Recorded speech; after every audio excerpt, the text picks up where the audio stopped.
ఓం మహాగణాధిపతయే నమః. ఓం గురుభ్యో నమః. ఓం శ్రీమాత్రే నమః.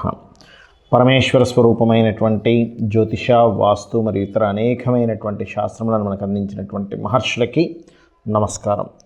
హయగ్రీవ హయగ్రీవ హయగ్రీవేతి యో వదేత్ తస్య నిస్సరతే వాణి జహ్నుకన్యా ప్రవాహవత్. అరుణాం కరుణాతరంగితాక్షీం ధృతపాశాంకుశపుష్పబాణచాపాం అనిమాదిభిరావృతాం మయూకైః అహమిత్యేవ విభావయే భవానీం. శ్రీమాత్రే నమః.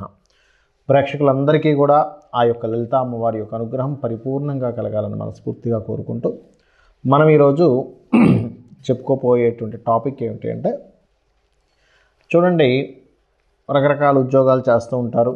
అయితే ఆ రకరకాల ఉద్యోగాలు చేసేటువంటి క్రమంలో సడన్గా ఆ ఉద్యోగం ఏదైనా డిస్టర్బ్ అయితే వాళ్ళ గనక ఎక్స్ట్రా ఇన్కమ్ ఏదైనా సైడ్ ఇన్కమ్ లేదనుకోండి, చాలా ఇబ్బంది పడిపోతూ ఉంటారు.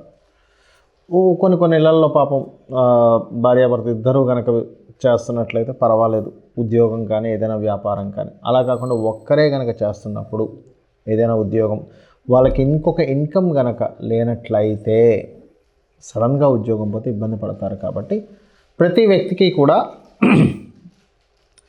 ఏదో ఒక సైడ్ ఇన్కమ్ ఉండాలి.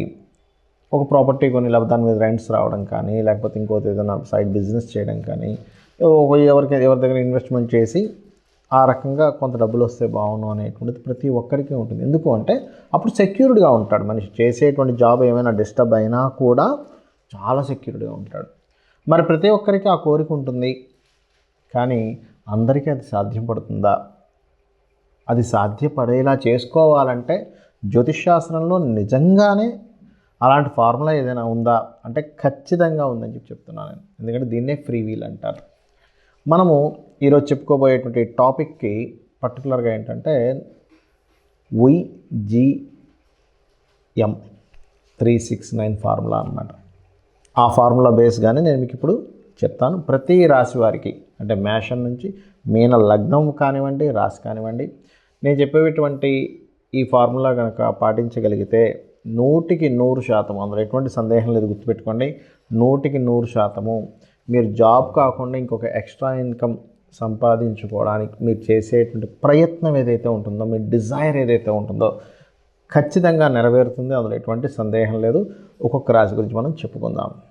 వృశ్చిక లగ్నము, వృశ్చిక రాశి, వృశ్చిక రాశిలో ఉన్నటువంటి నక్షత్రాలు ఏమిటవి అంటే విశాఖ 4వ పాదము, అనురాధ, జ్యేష్ఠ నక్షత్రాలు. మరి మీకు ఎక్స్ట్రా ఇన్కమ్ కావాలి, ఉన్న సంపాదన సరిపోవట్లేదు. ఇప్పుడున్నటువంటి కాలం రీత్యా చూసుకుంటే ఒకప్పుడులా లేదు. ఇప్పుడు రేట్లు బాగా విపరీతంగా పెరిగిపోయాయి, శాలరీస్ ఏమో దానికి తగ్గట్టుగా పెరగలేదు. మరి ఏం చేయాలి? సహజంగానే వృశ్చిక లగ్నం వాళ్ళకు ఉన్నటువంటి గొప్పతనం ఏమిటి అంటే మీలో పట్టుదల ఎక్కువగా ఉంటుంది, కాంపిటీషన్ స్పిరిట్ ఎక్కువగా ఉంటుంది. వృశ్చిక లగ్నం మీరు చూడండి, కావాలంటే అది సాఫ్ట్ కార్నర్లో అయినా ఉండొచ్చు, లేకపోతే బయటికి కనబడేటుంటే కొంచెం బీభత్సంగా కూడా ఉండొచ్చు. ఎందుకు ఉంటుంది అలాగా అంటే, మీ లార్డ్ ఎవరైతే కుజుడు ఉన్నాడో ఆ కుజుడు ఉన్నటువంటి స్థితి ఆ ఫలితాలను ఇస్తుంది. గుర్తుపెట్టుకోండి, కుజుడున్న స్థితి. అలాగే మరొకటి ఏంటంటే, ఈ కుజుడు ఈ వృశ్చిక లగ్నానికి అధిపతి ఎవరైతే ఉంటారో ఈ అధిపతిని బట్టి మీకు ఉండేటువంటి ఫలితాలు వస్తూ ఉంటాయి. సో ఇక్కడ మనం ఫస్ట్ ఆఫ్ ఆల్ ఇక్కడ మనం ఎక్స్ట్రా ఇన్కమ్ గురించి మాట్లాడుకుంటున్నాం. కాబట్టి ఎక్స్ట్రా ఇన్కమ్ కావాలంటే మీరు ఏం చేయాలి? సింపుల్గా నవగ్రహాలు ఉంటాయి, నవగ్రహాల దగ్గరికి వెళ్ళి అక్కడ మీరు శని భగవానుడు అంటే మీ 4th lord, 3rd and 4th lord అధిపతి, ముఖ్యంగా 4th లార్డ్ అనుకోండి. అండ్ అలాగే మరొకటి ఏంటంటే మీకు ఖర్చు అయిపోతున్నాయి 12th లార్డ్. సో ఈ 12th lord 7 and 12th lord అవుతాడు ఆయన శుక్రుడు మరియు శని. ఏ వారాలు? శుక్ర లేదా శనివారం లేదా రోజు కూడా చేయొచ్చు మీరు ఇది. ఈ నవగ్రహాల్లో ఆ గ్రహాల దగ్గరికి వెళ్ళి చక్కగా వాటిని శుభ్రపరచండి. నీట్గా శుభ్రపరిచి వాటికి పసుపు, కుంకుమ, గంధం అలంకరణ చేయండి. ఎందుకు శుభ్రపరచమంటున్నాను అంటే, ఎప్పుడు కూడా మీరు శుభ్రపరిచినప్పుడు, నీటితో శుభ్రపరిచినప్పుడు మీకు దానికి కనెక్టివిటీ ఏర్పడుతుంది. వాటర్తో చేసేటువంటిది ఏదైనా సరే మనకు దాంతో కనెక్టివిటీ ఏర్పడుతుంది. అందుకే చూడండి, ఇంట్లో పుణ్యహవాచనము అంటూ ఉంటారు. ఏదైనా పూజ చేసినప్పుడు అది మామిడాకులతో పూజ చేసిన తర్వాత ఆ నీటిని ఇంట్లో ప్రోక్షణ చేస్తూ ఉంటారు. అంటే ఏమిటి? వాటర్కి మనకి సంబంధం ఉంది. వాటర్లో అప్సరస్సులు, దేవతలు ఉంటారని చెప్పి శాస్త్రాల్లో ఉంటాయి. వస్త్రంలోని కుట్టనటువంటి ఫ్రీగా ఉండేటువంటి వస్త్రంలోని వాటర్లోని దేవతలు ఉంటారట, అప్సరసలు ఉంటారని చెప్తూ ఉంటారు. అంటే ఏంటంటే ఈ నీటితో ఎప్పుడైతే మీరు శుభ్రంగా దాన్ని కడుగుతారో మీకు తెలియకుండానే ఒక వైబ్స్, మీకు తెలియకుండా ఒక కనెక్టివిటీ పెరుగుతుంది ఆ గ్రహం పట్ల. ఇక్కడ ఒక సాఫ్ట్వేర్ అనేటువంటిది క్రియేట్ చేశాడు భగవంతుడు. ఆ సాఫ్ట్వేర్ సంబంధంగా మన పాపకర్మలు పుణ్యకర్మలు ఆ గ్రహాలు అందిస్తూ ఉన్నాయి. ఒక సింపుల్ సాఫ్ట్వేర్ అది భగవంతుడు క్రియేట్ చేసినటువంటిది. సో మీరు ఏం చేస్తారంటే శుక్రగ్రహము మరియు శనిగ్రహము, శని భగవానుడి దగ్గర దీపారాధన చేసి మీరు కడిగిన తర్వాత ఫస్ట్ దానికి పసుపు కుంకుమ గంధం అలంకరణ చేసి దీపారాధన చేసి అక్కడ మీకు తోచినటువంటి నైవేద్యం ఏదైనా పెట్టి 9 ప్రదక్షిణాలు చేయండి. దాని చుట్టూ ప్రదక్షిణాలు చేసి పరిపూర్ణంగా, అంటే ఈ గ్రహాలు మీకు మీ యొక్క ఎక్స్ట్రా ఇన్కమ్ని యాక్టివేట్ చేసే గ్రహాలు అవుతాయి, గుర్తుపెట్టుకోండి. ఈ గ్రహాల యొక్క బలం సరిగ్గా లేకపోవడం వల్లే మీకు పూర్వజంలో చేసిన కర్మలు అడ్డుపడుతూ ఉంటాయి. సో ఈ గ్రహాల యొక్క స్ట్రెంగ్త్ని పెంచుకోవాలి. అలాగే కొంతమందికి ఇక్కడ ఈ దేశంలో లేకుండా వేరే దేశాల్లో ఉన్నారు, అక్కడ మీకు కుదరటం లేదు, అక్కడ నవగ్రహాల టెంపుల్స్ లేవు, ఏమి లేవు, ఎలా ఏం చేయాలని సందేహం కలుగుతూ ఉంటుంది. అప్పుడు మీరు చేయవలసినటువంటిది ఇంట్లో చక్కగా శుభ్రంగా, ఇంట్లో పూజ గదిలో కావచ్చు, తూర్పు భాగంలో కావచ్చు, లేదా ఈశాన్యంలో. కొంతమందికి పూజ గదులు ఉండవు, ఒక్కోసారి ఏది ఈశాన్య గదిలో ఉండవు, ఎక్కడో పెడుతూ ఉంటారు రకరకాల దేశాల్లో. బట్ మీరు మాత్రం తూర్పు, అంటే మొత్తం ఇంటికి ఈస్ట్ వైపు లేదా ఈశాన్యం వైపు పెట్టండి. 2 పసుపు ముద్దలతో చేసినటువంటి 2 ఇంతింత ముద్దలు, మనకి గణపతి పూజది చేసి ఉంటారు ఏదైనా పూజ చేసేటప్పుడు, అలాంటి పసుపు ముద్దల్ని 2 తయారు చేసి తూర్పుకి అభిముఖంగా కూర్చొని, అంటే తూర్పు వైపు చూస్తూ కూర్చొని, ఈ గ్రహాలు ఏవైతే ఉన్నాయో శని శుక్ర గ్రహాలు ఈ పసుపు ముద్దలుగా భావిస్తూ, పసుపు ముద్దలనే శని శుక్ర గ్రహాలుగా భావిస్తూ వాటికి నైవేద్యం పెట్టండి, దీపారాధన చేయండి. ఒక్కసారి 9 ప్రదక్షిణాలు కూడా చేసుకోండి. మీ యొక్క సంకల్పాన్ని వాటికి చెప్పుకోండి. ఎందుకంటే దేవతలు ఉన్నదే మన యొక్క సంకల్పాలు నెరవేర్చడానికి, మనల్ని ఎప్పటికప్పుడు రక్షిస్తూ వాళ్ళు మన కర్మలను అందిస్తూ ఉంటారు. సో చెప్పుకోండి. దానివల్ల ఏమవుతుందంటే, ఒకటి మీరు ఏదైతే అనుకుంటారో ఆ సంకల్పం నెరవేరుతుంది. చాలామంది ఇక్కడ సందేహం కలుగుతుంది, ఏమంటే ఆ పసుముద్దలు ఏం చేయాలి ఆఖరిలో అని.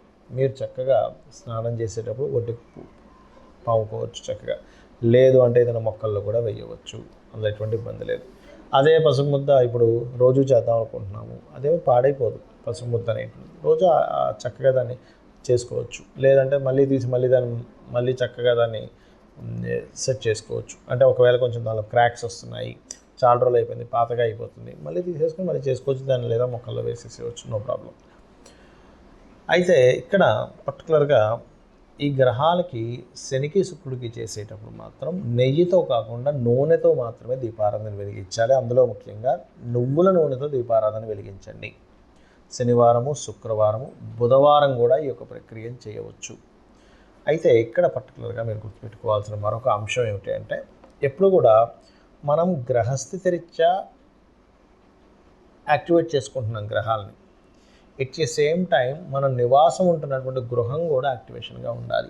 అవకాశాన్ని ఇచ్చేటువంటి దిశ, మనకి గెయిన్స్ని ఇచ్చేటువంటి దిశ, అదేవిధంగా మనకి ఏదైతే మనీని ప్రొడ్యూస్ చేసేటువంటి దిశల్ని ముఖ్యంగా యాక్టివ్గా ఉండాలంటే, యాక్టివ్గా ఉండాలంటే ఏం చేయాలంటే, చాలామంది చేసే మిస్టేక్ ఏంటంటే, ఇంట్లో ఈ దిశల్లో పర్టికులర్గా అంటే ఉత్తరంలో బరువులు పెట్టడము, లేదా పడమర భాగంలో పనికిరాని వస్తువులని పెట్టడము.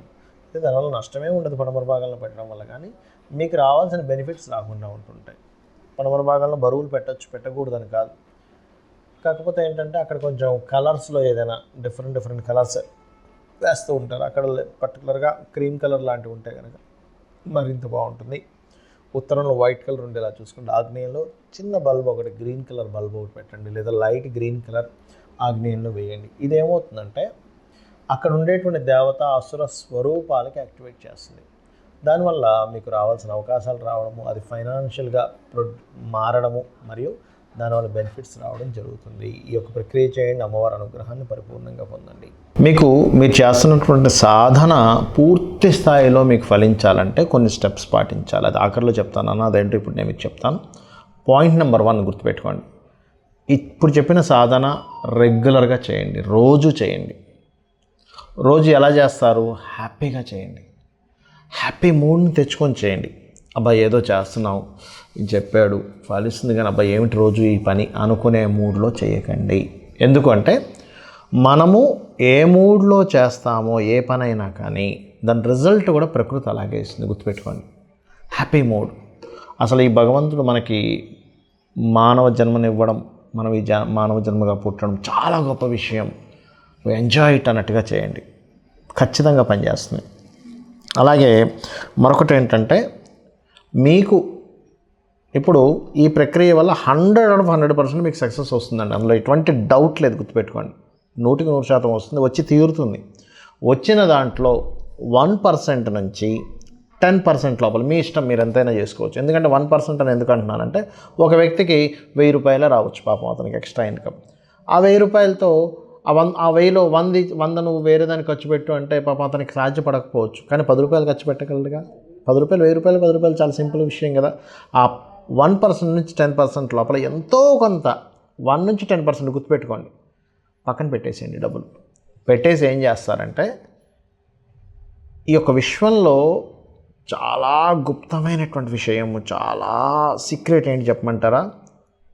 ఆ డబ్బుల్ని తీసుకొని మీరు మొక్కలు నాటడానికి, మొక్కల కోసం మీరు వినియోగించండి. ఇక్కడ మీరు చాలామందికి సందేహం కలుగుతుంది, ఏమంటే నేను ఎక్కడ నాటుతాను సార్, నాకు అసలు ఎక్కడ భూమి లేదు, ఏమీ లేదు, నేను ఎలా చేస్తాను అనుకోవచ్చు. చిన్న చిన్న మొక్కలు ఉంటాయి తొట్టిలో పెంచేవి, అది మీరు సంపాదించుకొని ఇంట్లో పెట్టండి. మీ ఇంట్లో ఫుల్ అయిపోయింది, మీ చుట్టాలు ఉంటారు కదా, మీ ఫ్రెండ్స్ చుట్టాలు తయారు చేస్తూ ఉండండి, వాళ్ళకి ఇస్తూ ఉండండి. అది కూడా కంప్లీట్ అయిపోయింది, మీ చుట్టాలు మీ ఫ్రెండ్స్ సర్కిల్ మొత్తం కంప్లీట్ అయిపోయింది. అప్పుడు ఏం చేయండి అంటే, మీకు డబ్బులు వస్తూ ఉంటే అది పెద్ద విషయం కాదు. ఎందుకంటే ఇంత మీరు చేస్తున్నారంటే మీకు అంటే ఎంత ప్లేస్ కొనుక్కునే డబ్బులు ప్రకృతి ఇస్తుందంటే, ఎందుకంటే మీరు ఏం చేస్తున్నారు, ఫస్ట్ మీరు ఏం చేస్తున్నారు బాగా అబ్జర్వ్ చేయండి. మొక్కల్ని ఇవ్వడం ప్రారంభిస్తున్నారు.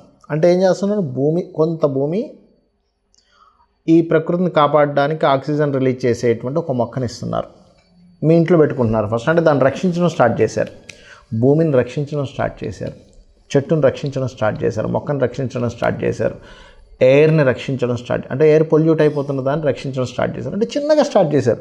మీరు ఏదో 1000 లక్షలు ఖర్చు పెట్టట్లా, జస్ట్ ఎంత ఉంటుందండి, ఒక 50 రూపాయలు 100 రూపాయలు చిన్నది వచ్చేస్తుంది మీకు. స్టార్ట్ చేశారు, మీరు ఇంట్లో స్టార్ట్ చేశారు. బాల్కనీస్లో, అపార్ట్మెంట్ అయితే బాల్కనీస్లో పెట్టుకోవడం. అయితే ఈ బాల్కనీస్లో కూడా ఇక్కడ ఫార్ములా చెప్తాను, సౌత్ వైపు ఆర్ ఈస్ట్ వైపు మాత్రమే పెట్టండి, నార్త్ బాల్కనీస్లో పెట్టకండి. ఇది వాస్తు టిప్ ఇది, బట్ చెప్తున్నాను నేను మీకు. ఈస్ట్ ఆర్ సౌత్లో పెట్టండి, నైరుతిలో కూడా పెట్టకండి, లేదా బిల్డింగ్ పైన ఈస్ట్ ఆర్ సౌత్లో పెట్టుకోండి మీరు మొక్కలు చక్కగా.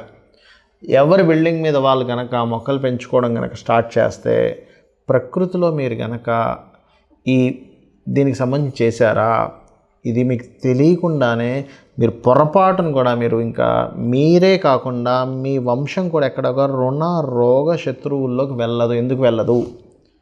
పచ్చదనం అనేటువంటిది బుధుడు. మనం ఎవరైనా అప్పుల పాలవుతున్నామన్నా, రుణాల పాలవుతున్నామన్నా, రోగాల పాలవుతున్నామన్నా, శత్రువుల పాలవుతున్నామన్నా బుధుడు పాడైతేనే అవుతుంది.